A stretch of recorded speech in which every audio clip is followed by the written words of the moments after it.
Hello students, welcome to online learning platform of our the High Career Institute।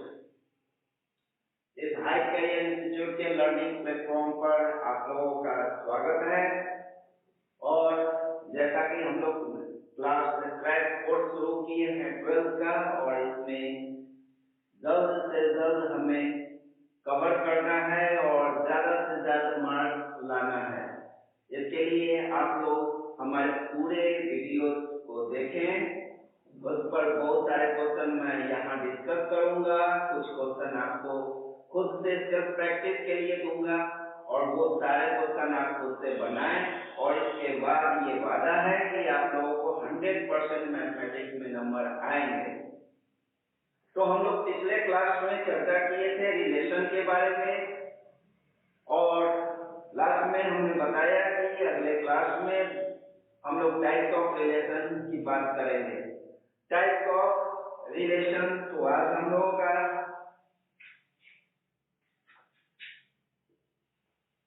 Types of relation, types of relation की बात करें तो number के आधार पर देखें तो दो तरह से हम बात करते हैं types of relation. On set, that means कि कोई भी रिलेशन ए टू बी है, कोई रिलेशन ए टू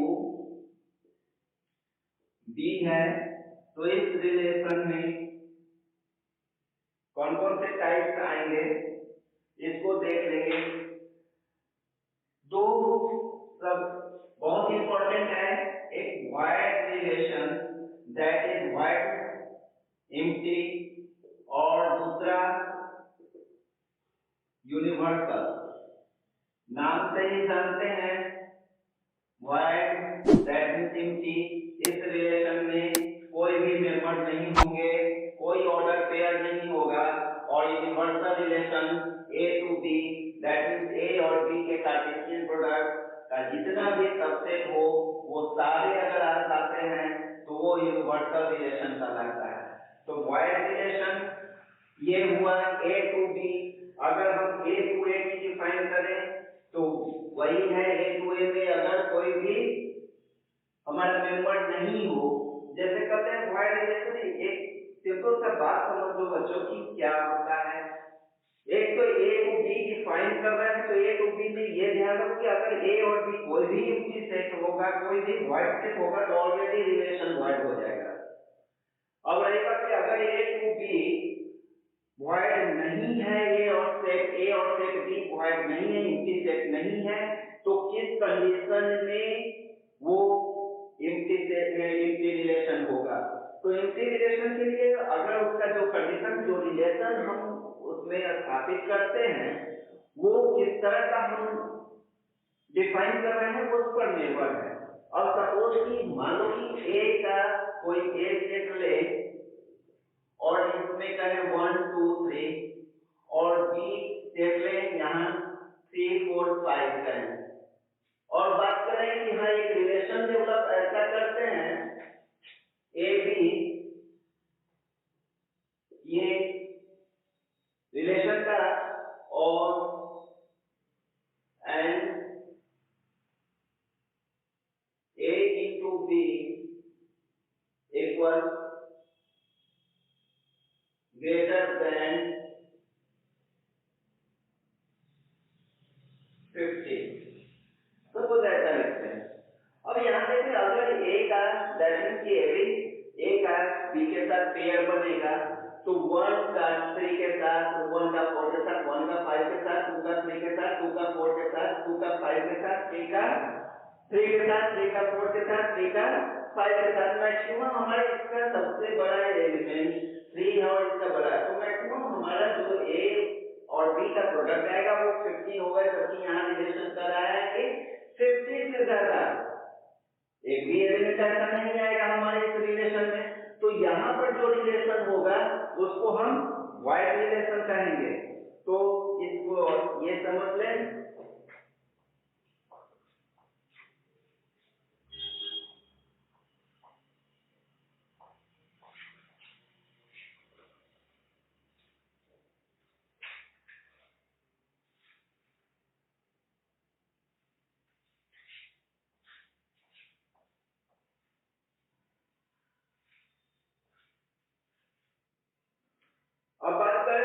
ये तो A to B का हो गया, A to A।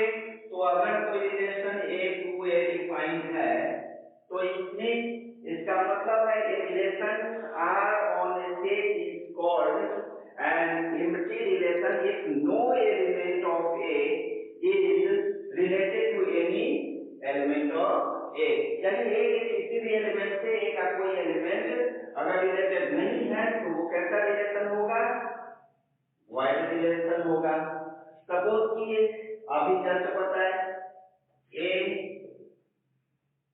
1 2 3 4 5, सपोज ऐसा कर लें, और एक relation R A B subset A B element है A का एंड A into B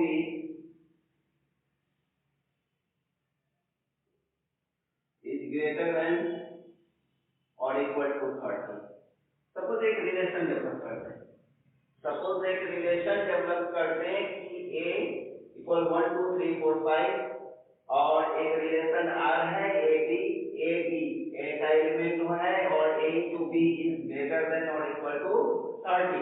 तो यहाँ देखो अगर कोई भी रिलेशन इसमें 1 2 3 4 5, यहाँ भी 1 2 3 4 5 A to A डिफाइंड है, A यहाँ 1 का 1 के साथ 1 का 2 के साथ, लेकिन इसका प्रत्येक ये पता है कि क्या है, सबसेट है कार्टेशियन प्रोडक्ट का। तो A into A निकाले तो इसमें मैक्सिमम हम देखते हैं कि 5 into 5, इसका भी मैक्सिमम वैल्यू 5, इसका भी मैक्सिमम वैल्यू अगर 5 लेते हैं तो 5 into 5 is 25।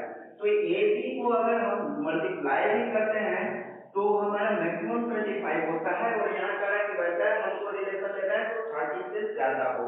तो ऐसा कोई भी पेयर नहीं बनता है जिसका प्रोडक्ट 30 से अधिक हो।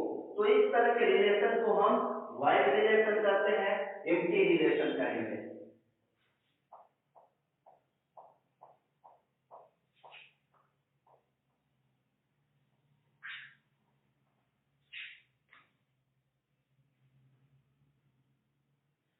उसके बाद देखें universal relation.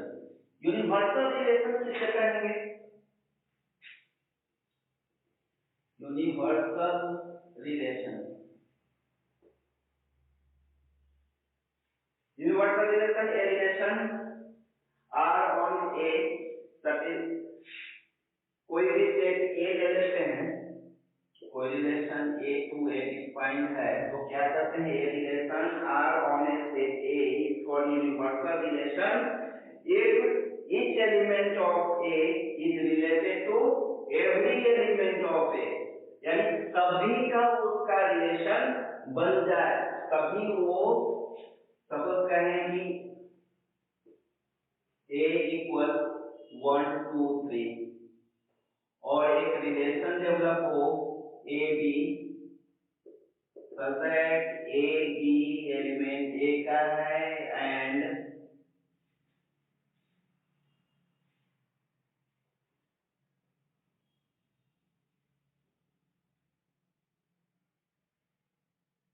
a plus B is greater than और इक्वल टू 1। सपोज ऐसा एक रिलेशन हम डेवलप कर लें तो यहां देखो कि अगर a 1 2 3, यहाँ a 1 2 3 a to a defined है, तो अब इसमें कौन कौन सा पेयर आएगा जो कि इसको सेटिस्फाई करेगा। यहाँ पर 1 का 1 1 एक पेयर हम लिख सकते हैं 1 1, दूसरा पेयर 1 2, तीसरा पेयर 1 3, फिर 2 का 1, हम अगर a into a बना रहे हैं 2 1, 2 का 2 के साथ, 2 का 3 के साथ, उसके बाद 3 का 1 के साथ पेयर बनेगा, 3 का 2 के साथ पेयर, 3 का 3 के साथ पेयर बनेगा। इस तरह से हम पेयर बनाए। अब इस पेयर में रिलेशन जो R है कि इसमें कौन कौन सा पेयर आएगा। तो क्या इसका सिंपल कि a प्लस बी जो है वो 1 से इक्वल या ग्रेटर हो। तो यहाँ देखिए 1 plus 1 2 that is greater then 1, 1 plus 2 3, 1 plus 3 4, 2 plus 1 3, 2 2 4, 2 plus 3 5, 3 plus 1 4, 3 plus 2 5, 3 plus 3 6। That means कि जितने भी ये पेयर है वो सभी इसको सेटिस्फाई करते हैं a plus b is greater than 1। तो r में ये सारे r इक्वल क्या हो गया a into a, यही यूनिवर्सल होगा। और इस रिलेशन को, इस टाइप के रिलेशन को हम यूनिवर्सल रिलेशन कहेंगे। तो यूनिवर्सल रिलेशन में आप लोग समझ गए होंगे कि बहुत ही इजी है। There is nothing, there is all thing. अगर कहीं कुछ नहीं है तो वो वाइड रिलेशन, अगर सभी कुछ है, सारे के सारे हैं, तो वो यूनिवर्सल रिलेशन होता है। और कभी कभी यही इन दोनों रिलेशन को ही कंप्लीटली क्या करते हैं, रियल रिलेशन भी कहा जाता है। तो ये रिलेशन नंबर के आधार पर कि किसी में कुछ भी नहीं है और किसी में सब कुछ है। अब हम बात करें कुछ और भी इम्पोर्टेंट, बहुत ही मुख्य रूप से है रिलेशन, जिसका की जानकारी आपको बहुत, एक बार अगर इसको समझ लेंगे रिलेशन को, तो आगे जितने भी फंक्शन हैं बहुत सारे जहां भी यूज होगा, काफी यूजफुल है। और इसको बहुत ही मन लगाकर देख लेंगे और हमेशा देखें। अगर कोई प्रॉब्लम हो तो आप कमेंट बॉक्स में कमेंट कर सकते हैं, और अच्छा लगे तो इसमें लाइक जरूर करें, सब्सक्राइब करें, शेयर करें। तो इसके बाद हम लोग चलेंगे आइडेंटिटी रिलेशन, और ये बहुत ही इंपॉर्टेंट रिलेशन है। वैसे जितने भी रिलेशन अभी बताने जा रहे हैं वो सभी काफी इंपॉर्टेंट हैं। इस पर कुछ अभी जो बताए इस पर कुछ प्रॉब्लम है। एक प्रॉब्लम से आप ऐसा समझ सकते हैं, अब यहाँ अगर देखने से कभी ऐसा क्वेश्चन आ जाता है, क्या आएगा, किसी 10 स्कूल का देते, 10 कॉलेज का देते, और उसमें कहे कि नंबर ऑफ बॉयज स्टूडेंट, तो गर्ल्स कॉलेज जैसे ही होगा तो उसमें नंबर ऑफ बॉयज स्टूडेंट आएगा ही नहीं। तो वहां पर जो रिलेशन डेवलप होगा वो क्या होगा, वाइड रिलेशन होगा। तो इस तरह से हम देख लें, एक क्वेश्चन आपको बताते हैं, उसको देख लीजिएगा, उससे और क्लियर हो जाएगा वाइड रिलेशन और empty relation.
Let A be the set of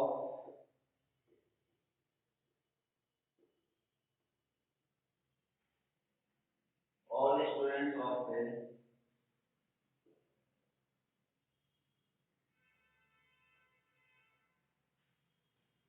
boys school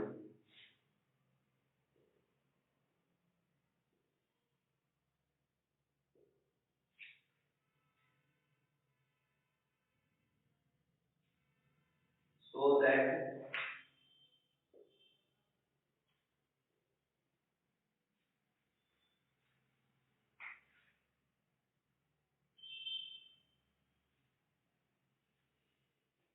the relation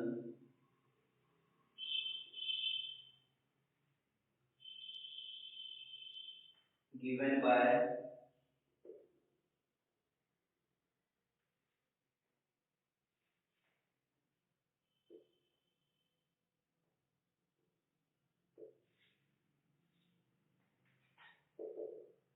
A is sister of B is empty relation.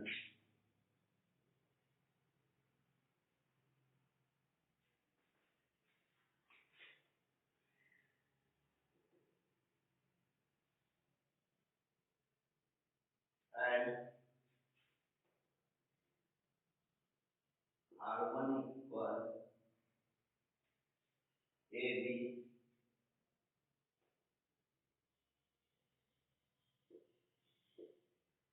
such that the difference between the height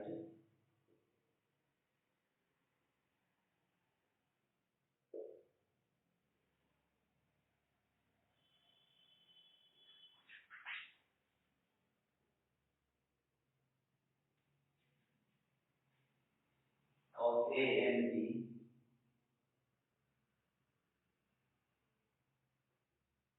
is less than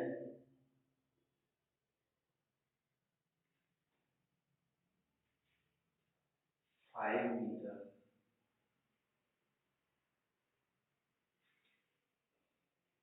is the universal relation.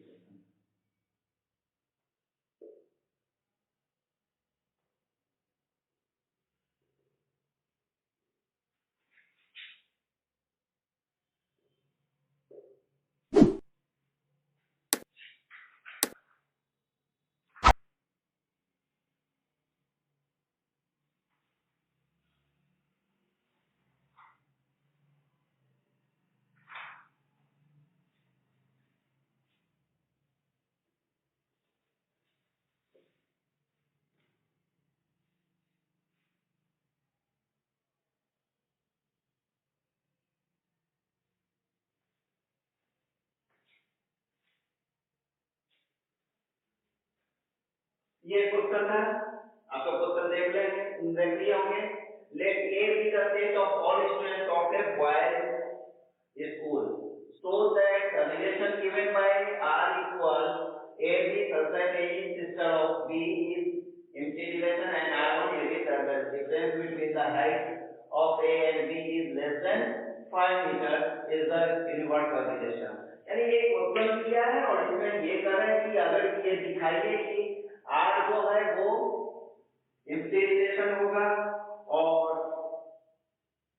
R1 universal relation होगा। Question देखने के साथ ही है कि ये पहले बताया था कि इस तरह का क्वेश्चन देता है, बॉयज स्कूल है और यहाँ कहता है सिस्टर ऑफ बी, तो यहाँ पर कोई किसी की बहन होगी, उसके लिए जरूरी है कि एक लड़का होगा और दूसरा लड़की होगी। पहले हम क्वेश्चन में हमें बताया गया है कि नहीं ये स्कूल जो है वो लड़कों का है, इसलिए वहां पर लड़की कोई क्लास के अंदर स्कूल के अंदर वहां पर पढ़ने के लिए तो कोई लड़की होगी नहीं, तो वहां इस तरह का कोई संबंध ही नहीं बनेगा कि दो स्टूडेंट्स का अगर पेयर बनाए तो उसमें एक लड़का हो एक लड़की हो। भाई बहन होने के लिए जरूरी है कि एक लड़का और एक लड़की होना चाहिए, जो कि नहीं है, वहां बॉयज स्कूल है, इसलिए ये क्या होगा, एम्प्टी रिलेशन होगा। तो कह सकते हैं since the school is boys school therefore no student of the school can be sister of। तो सॉल्यूशन इसका अगर लिखना चाहें तो लिटरेचर में ही लिखें, since the school is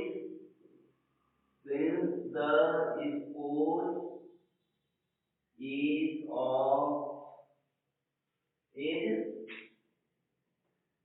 boys school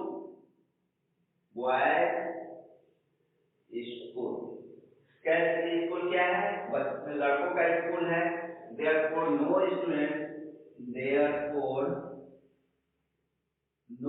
student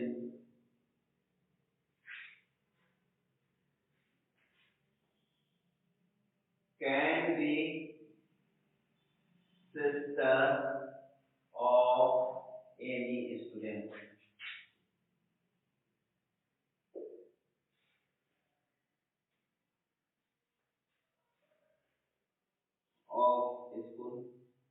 की बात कर रहे हैं, तो इस स्कूल में कोई भी नहीं हो सकता है, इसलिए कह सकते हैं कि ए बी जो है वो रिलेशन है ही नहीं, ए बी कोई पेयर नहीं बनेगा इस रिलेशन का।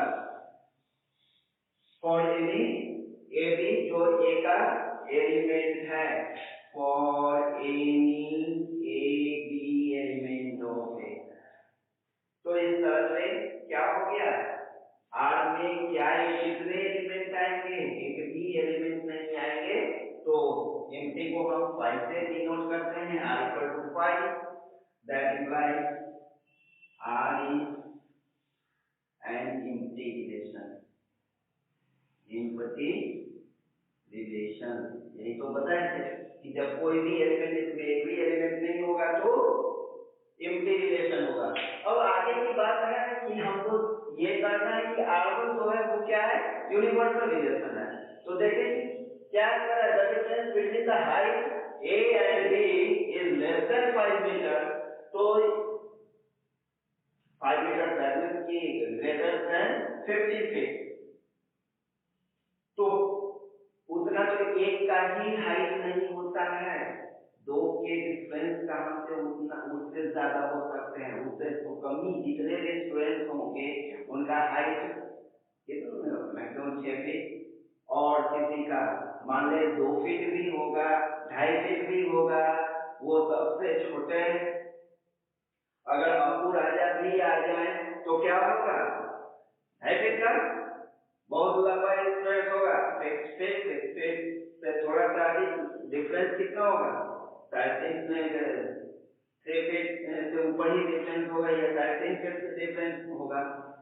यहाँ पर डिफरेंस कितना है बता रहा है कि 5 मीटर से कम, 15 फीट से कम।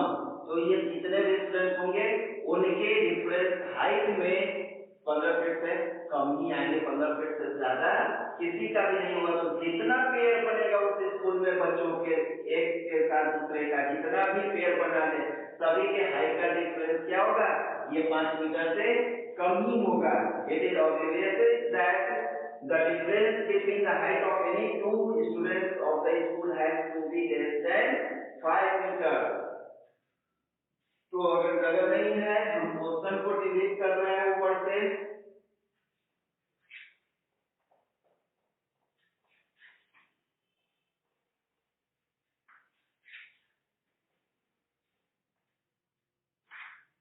सेकेंड पार्ट को देख ले, तो क्या लिख सकते हैं,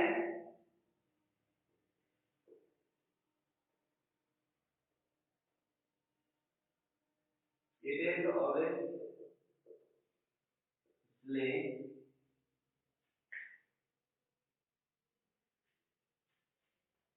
the difference between two students, the difference between two students of their height, of their height, of their height of any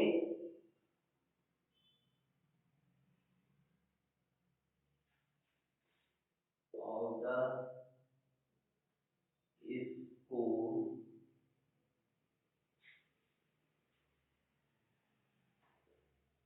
has to be less than 5 metre. निश्चित रूप से है कि 5 मीटर से अधिक हो ही नहीं सकता है डिफरेंस। तो कर सकते हैं ए बी, ये आर का होगा फॉर ऑल ए बी ए के लिए। तो इसका मतलब है कि आर इक्वल ए इंटू ए, सारे एलिमेंट्स आ जाएंगे, और इस तरफ से आर को क्या कहा जाएगा, आर इज यूनिवर्सल रिलेशन। ये हुआ यूनिवर्सल रिलेशन और empty relation.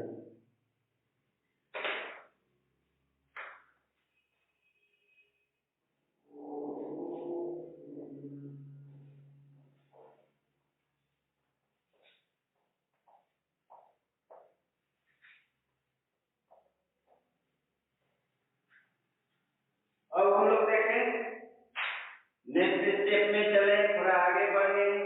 Identity relation. Identity relation that means कि उसका आइडेंटिटी पूरा का पूरा आना चाहिए। आइडेंटिटी रिलेशन को आइडेंटिटी रिलेशन, इसको हम आई ए से भी रिप्रेजेंट करते हैं। आइडेंटिटी रिलेशन दैट मीन्स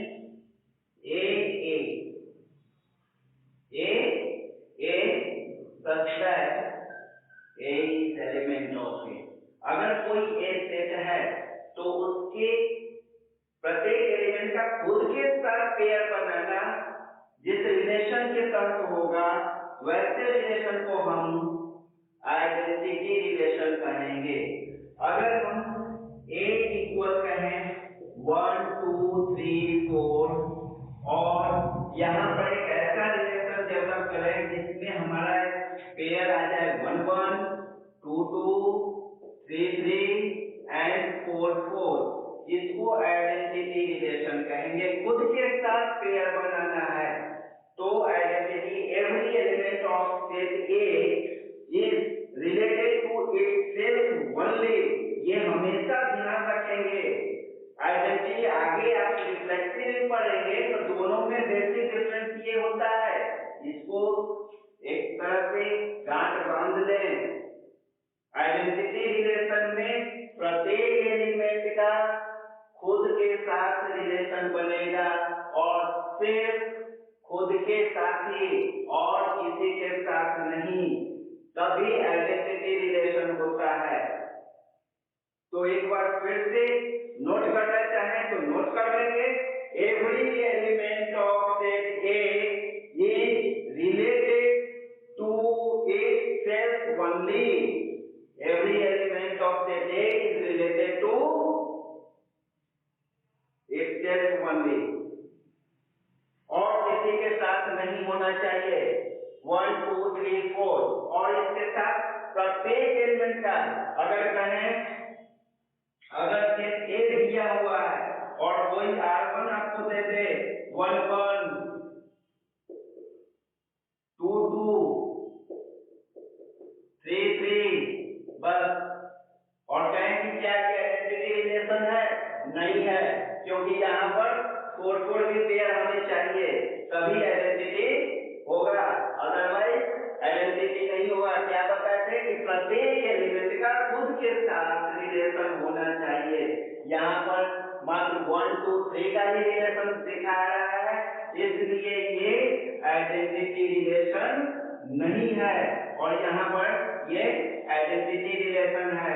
अगर आपको ऐसा कर दे R2 एक और रिलेशन बता दे जिसमें आपको सबका तो दे देगा 2 2 3 3 4 4 और यहाँ 1 2 भी दे दिया जाए और अब कहें कि क्या आइडेंटिटी रिलेशन है, तो फिर नहीं है। ये क्यों नहीं है कि हमने बताया अभी कि खुद के साथ सिर्फ और सिर्फ खुद के साथ रिलेशन होना चाहिए और किसी के साथ नहीं होना चाहिए और सभी एलिमेंट का होना चाहिए।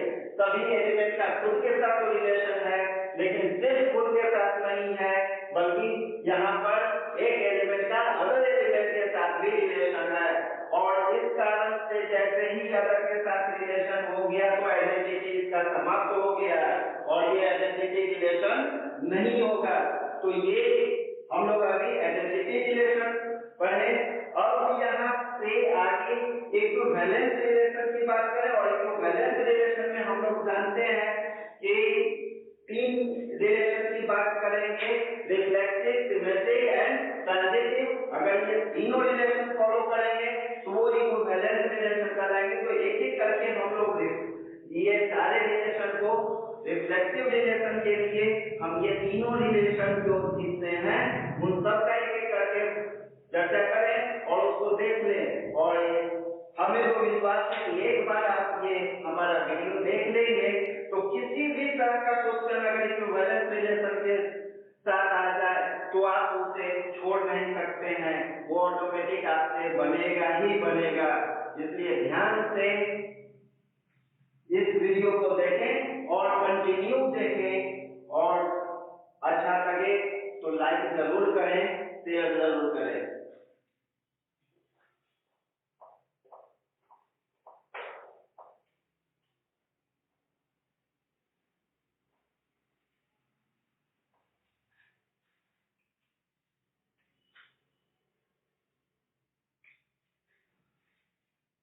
रिफ्लेक्सिव की बात करते हैं। Reflexive relation, reflexive relation R reflexive है, आर इज रिफ्लेक्सिव।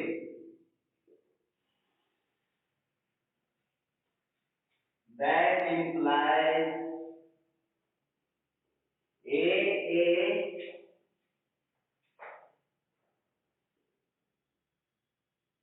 किसका है रिलेशन का,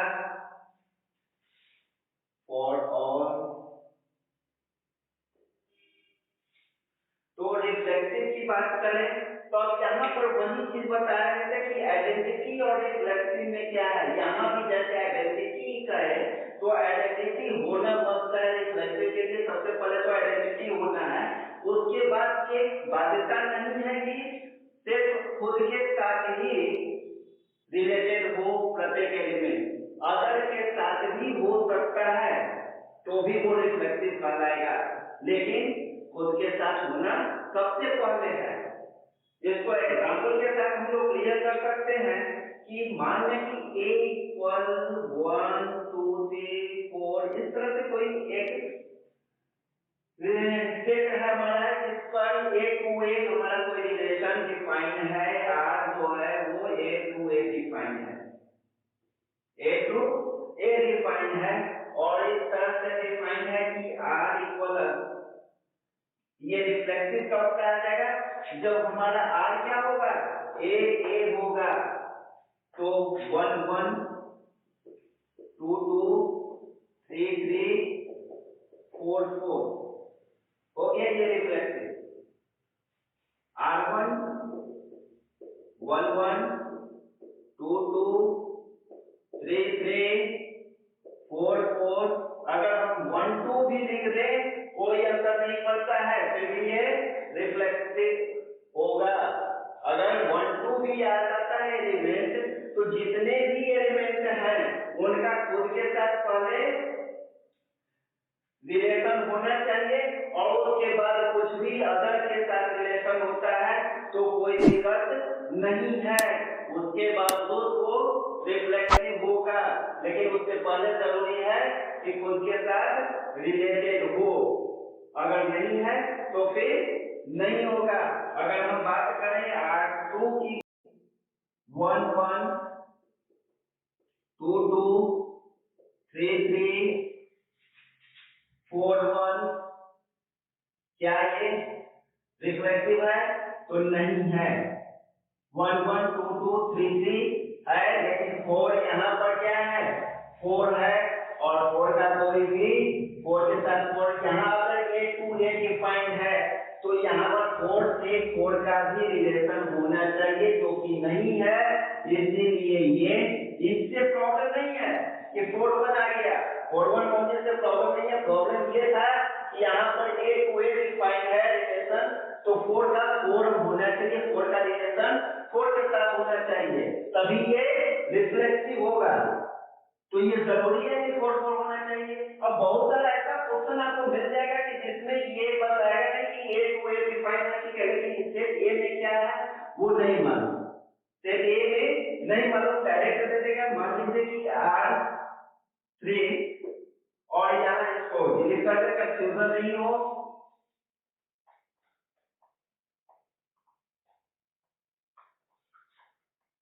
अब जो भी बता रहे हैं उसको ध्यान से देखेंगे और सुनेंगे भी। क्या बता रहे हैं कि अगर ऐसे ही दे दिया हुआ है R1 इक्वल 1 1 2 2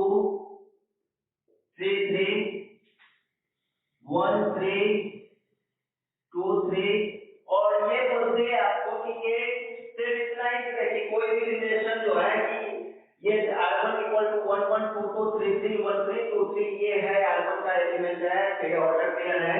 क्या ये R1 रिफ्लेक्सिव रिलेशन है? तो आप क्या देखेंगे इसमें सबसे पहले? इसमें सबसे पहले देखेंगे हमारे पास कौन कौन सा है, 1 है, 2 है, 3 है, दिखाई दे रहा है। तो 1 का 1 के साथ पेयर है, ठीक है। 2 का 2 के साथ पेयर है, ठीक है। 3 का 3 का पेयर है, ठीक है। फिर 1 3 2 3 कोई बात नहीं, ये रिफ्लेक्टिव है, ये रिफ्लेक्टिव है। लेकिन अगर R2 की बात करें और इसमें 1 1 लिखे, 2 2 लिखे और 3 3 लिखे और यहाँ 1 3 वेरी गुड 4 2 लिख दे और कहें कि अब ये रिलेशन रिफ्लेक्टिव रिलेशन है या नहीं है, तो बच्चों यहाँ देख लो कि यहाँ क्या क्या है।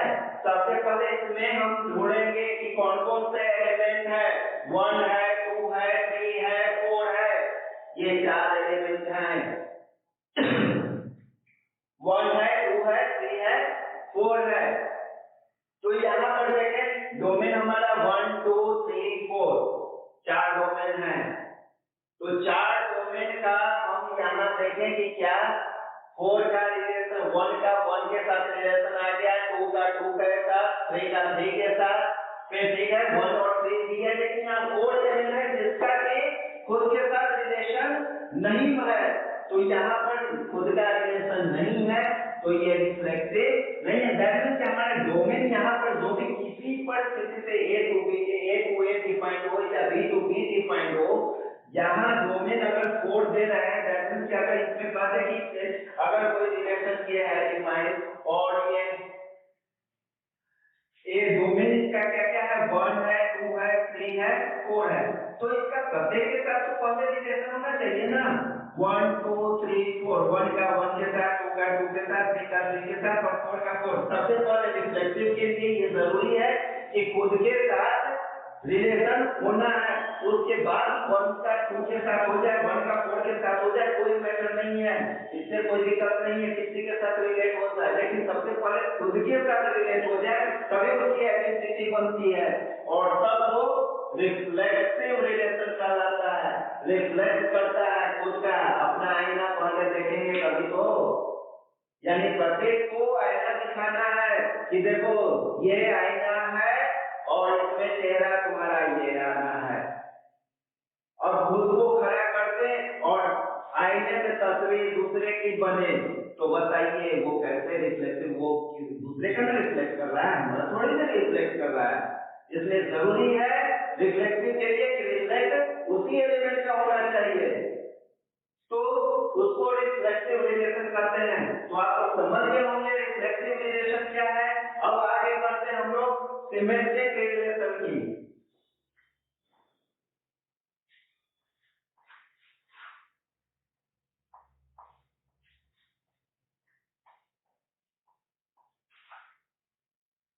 बात करें सिमेट्रिक,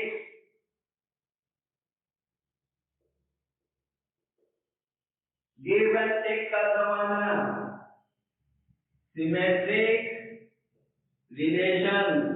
चलो हम दोनों में दोस्ती हुई पक्की, खर्चा आधा आधा। तो ये है सिमेट्रिक की बात। ये relation R on a set A is said to be symmetric relation। कब कहे relation A relation R on set A is said to be, a relation R on set A is said to be symmetric relation if क्या होना चाहिए, दो बार ये बचे रहते हैं, यानी कि ये होना है और यही होना है। if and only if A B अगर R का है, अगर रिलेशन में A B है, that implies DA भी। याद देख लो, for all AB अब यहाँ क्या है, गिव एंड टेक का बात, गिव एंड टेक, तुम दोगे तभी हम तुमको देंगे, जितना देंगे उतना देंगे, यही तो गिव एंड टेक है। चलो दोस्ती हुई, पक्के खर्चा आधा आधा, दैट जितना तुम दोगे उतना हम देंगे। अगर ए भी है तो बी ए को भी होना होगा, तभी वो सिमेट्रिक रिलेशन होगा।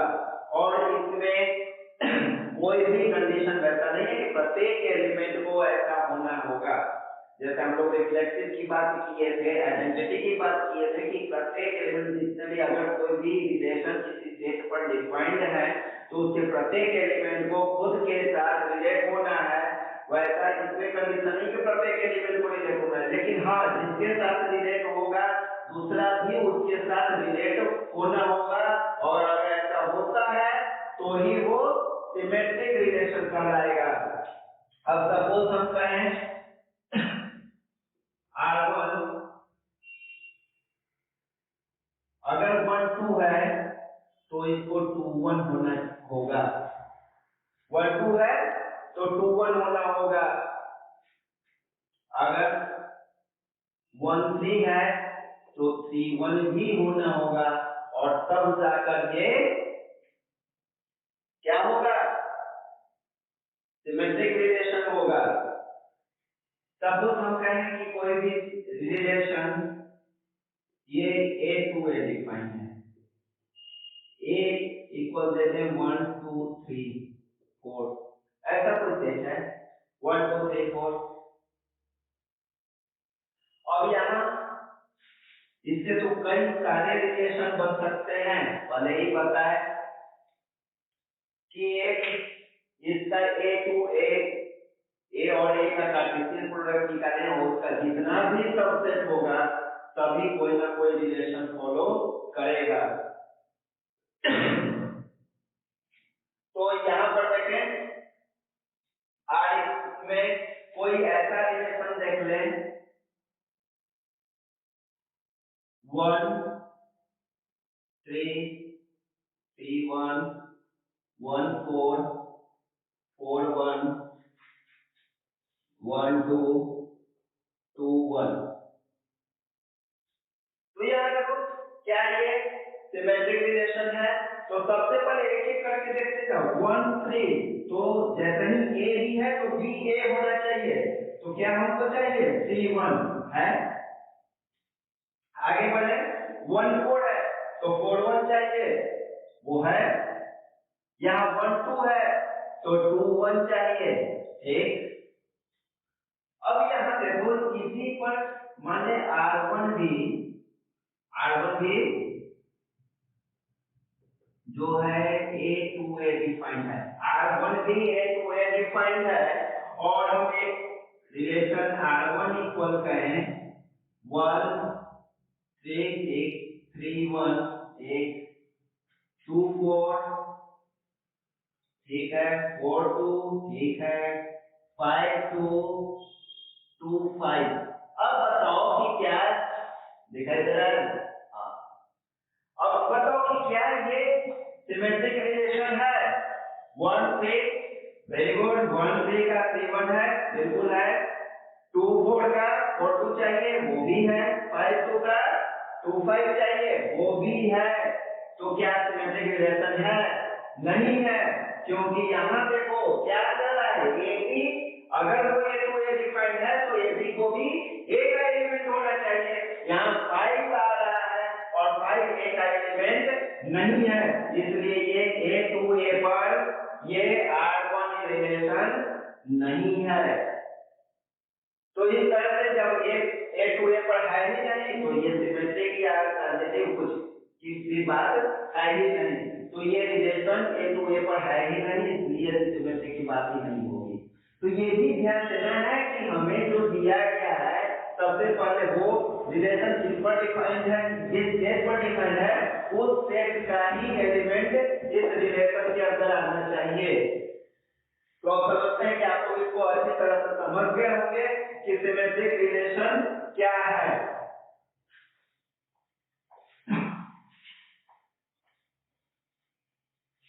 इसी तरह से समझते रहे, और अगर कोई भी प्रॉब्लम हो तो कमेंट बॉक्स में जरूर लिखें और हम उसका सॉल्यूशन भी कर दूंगा। अब थर्ड है हमारा ट्रांजिटिव, और सबसे इम्पोर्टेंट चीज है, क्योंकि बहुत सारे बच्चे जो हैं ट्रांजिटिव में आके फंस जाते हैं, क्योंकि बहुत सारे बुक इसको प्रॉपर डिफाइन नहीं कर पाए हैं, सिर्फ बता देते हैं ए भी है बी भी है तो ए सी भी चाहिए। तो इसको थोड़ा सा विशेष रूप से इस पर केयर करेंगे, और जो बोल रहे हैं, जो आपको समझा रहे हैं, वो एकदम गांठ बांध के रख लें, कहीं भी कोई प्रॉब्लम नहीं होगा। तो ट्रांजिटिव रिलेशन को हम इस तरह से करते हैं, ट्रांजिटिव रिलेशन।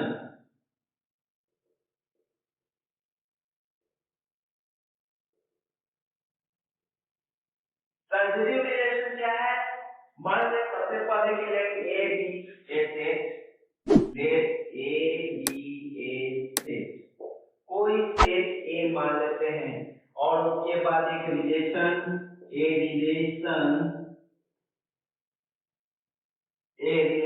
आर, एक रिलेशन हम आर मान लें, वर्ड तो दिखाई नहीं दे रहा है तो नीचे लिख लिया जाए,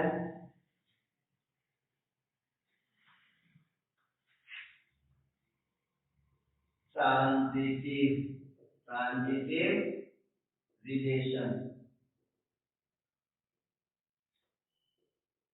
late A B a set, एक कोई सेट ए मान लेते हैं, A relation R on set A, a relation of R on set A is said to be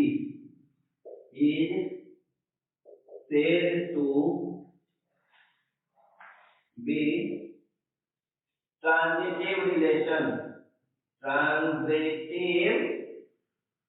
relation, if क्या चाहिए, याद रखें ए बी, अगर ए बी रिलेशन में है और बी सी रिलेशन में है, तब हमको चाहिए कि ए सी भी उस रिलेशन में हो, तभी वो ट्रांजिटिव होंगे। और ये जरूरी है कि अगर ए टू ए डिफाइंड है, कोई रिलेशन सेट ए पर है, तो ए बी सी वो ए का ही एलिमेंट होना चाहिए। For all a B C element of, for all a B C element of set A. अब ट्रांजिटिव की बात करें, मानो कि a इक्वल 1 2 3 ये दे दिए, 1 2 3 दे दिए। अब कोई रिलेशन R जो है वो A टू A डिपेंड है, यानी रिलेशन ऑफ सेट A है, और R इक्वल हम लिख दें 1 2 2 3, 1 2 2 3, तो इसके साथ 1 3 भी मस्त है। और जब ऐसा होता है तो हम कहते हैं ये जो आर रिलेशन है वो ट्रांजिटिव रिलेशन हुआ। ए बी, ये क्या है, ए बी बी सी, अगर ये दोनों आता है तो क्या चाहिए हमको, ए सी चाहिए, जो कि 1, ये ए बी बी सी, तो हमारा ए सी चाहिए, ए और सी, ये अगर ये ऐसा फुलफिल करता है तो वो रिलेशन ट्रांजिटिव रिलेशन कहलाएगा। अगर ऐसा नहीं होता है तो रिलेशन ट्रांजिटिव नहीं कहलाएगा।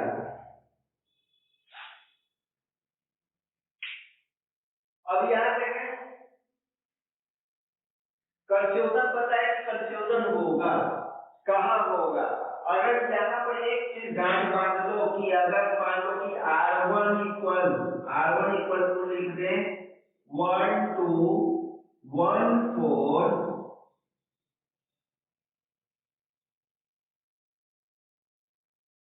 और 3 4 1 2 1 3 और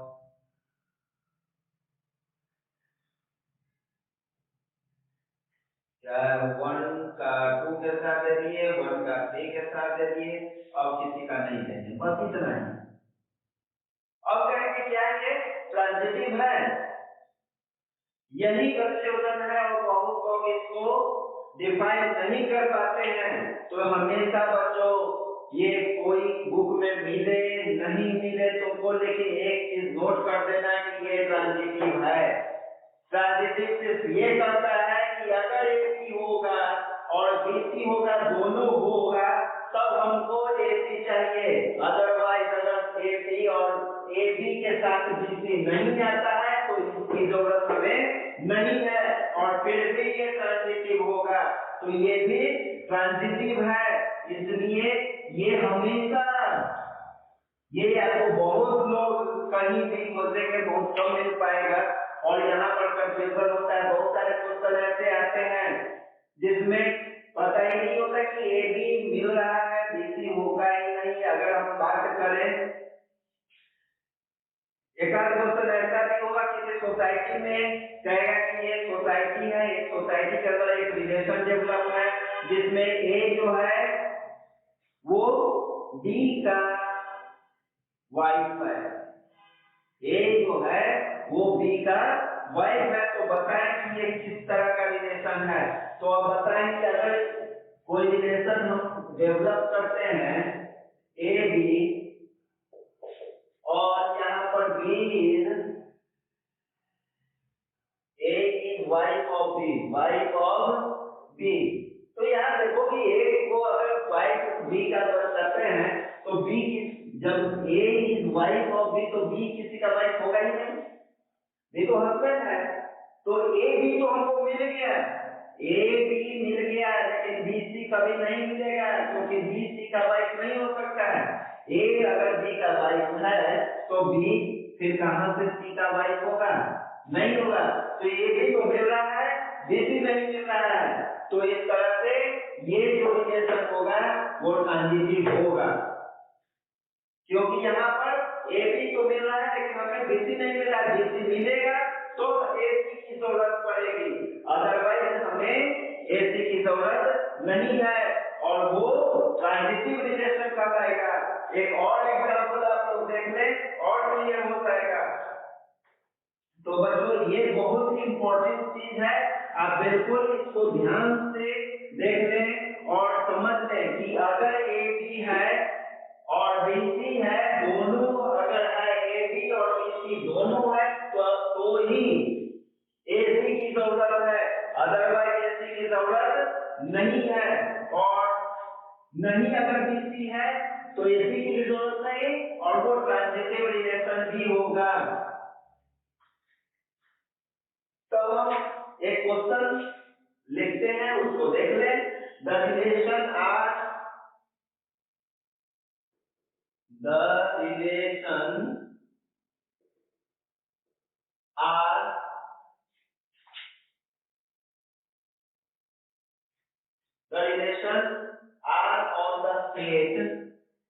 on the set n, और आप लोग जानते हैं n इसको डिनोट करता है नेचुरल नंबर को, n और नेचुरल नंबर, और natural number defined bye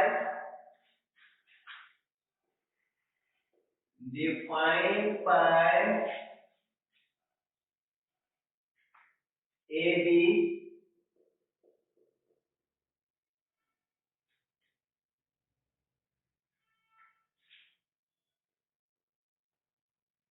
A divides B for all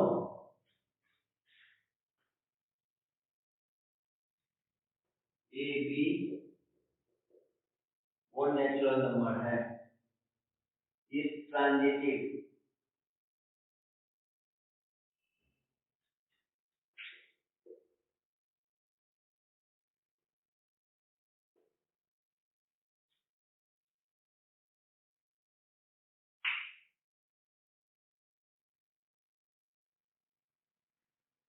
यहाँ देखो क्या कर रहा है, the relation R on the set.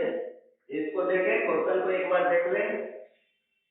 The relation R on the set N of all natural numbers defined by A B, that is element of are, if that is like a divides b for all a b elements of natural number is transitive।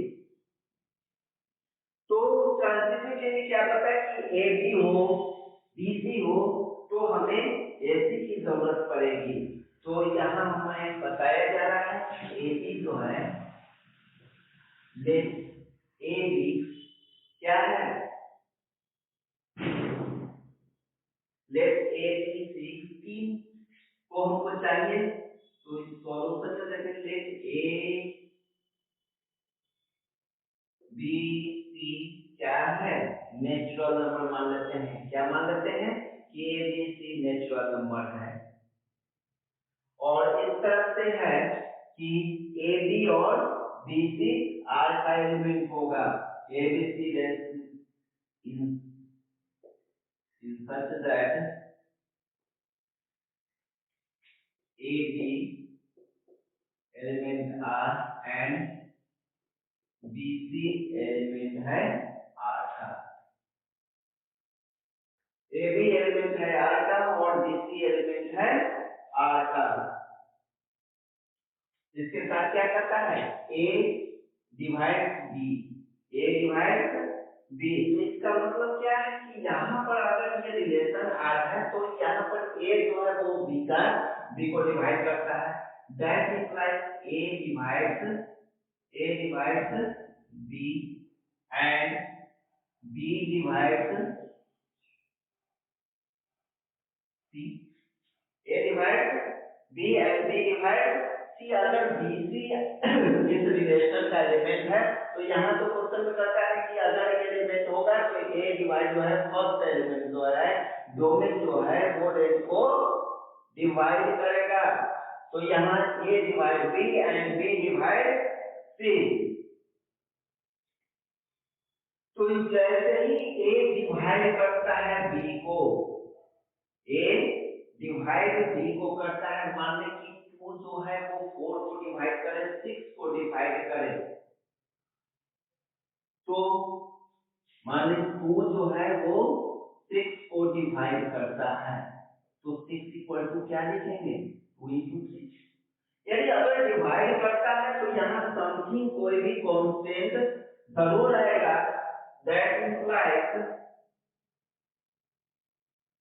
क्या, सी एक होगा, सी equal क्या हम कह सकते हैं, there exist B जो है यहाँ पर बी, ए डिवाइड बी है तो बी बराबर एम एन एंड सी बराबर एन बी, ऐसा लिख सकते हैं। सी बराबर एन बी, यहाँ एम और एन कोई नेचुरल नंबर मान लेते हैं, एन और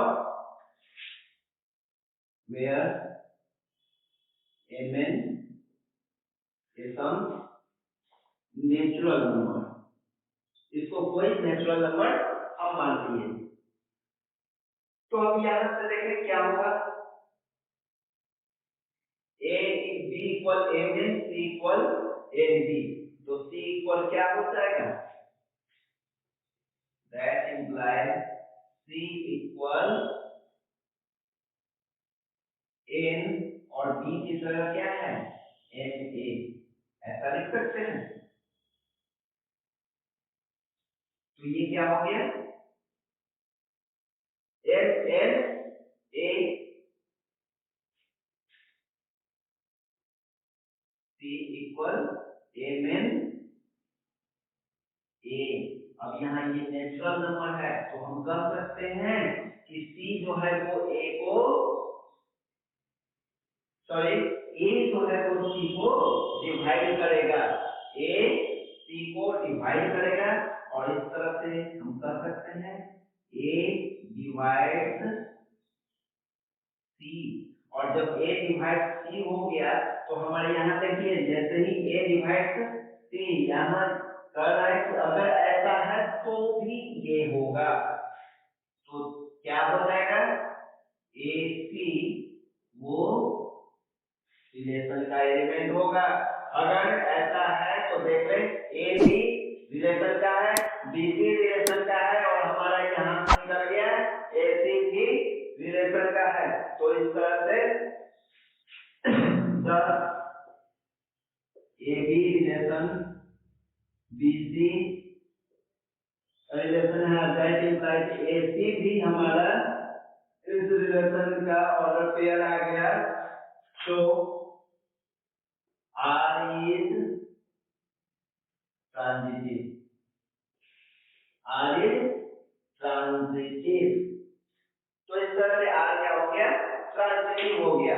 तो आप लोग इसको देखें और अगर अब आगे हम लोग देखेंगे और कुछ विशेष रिलेशन है उसके बारे में भी हम लोग चर्चा करेंगे, वो हम लोग नेक्स्ट वीडियो में करेंगे।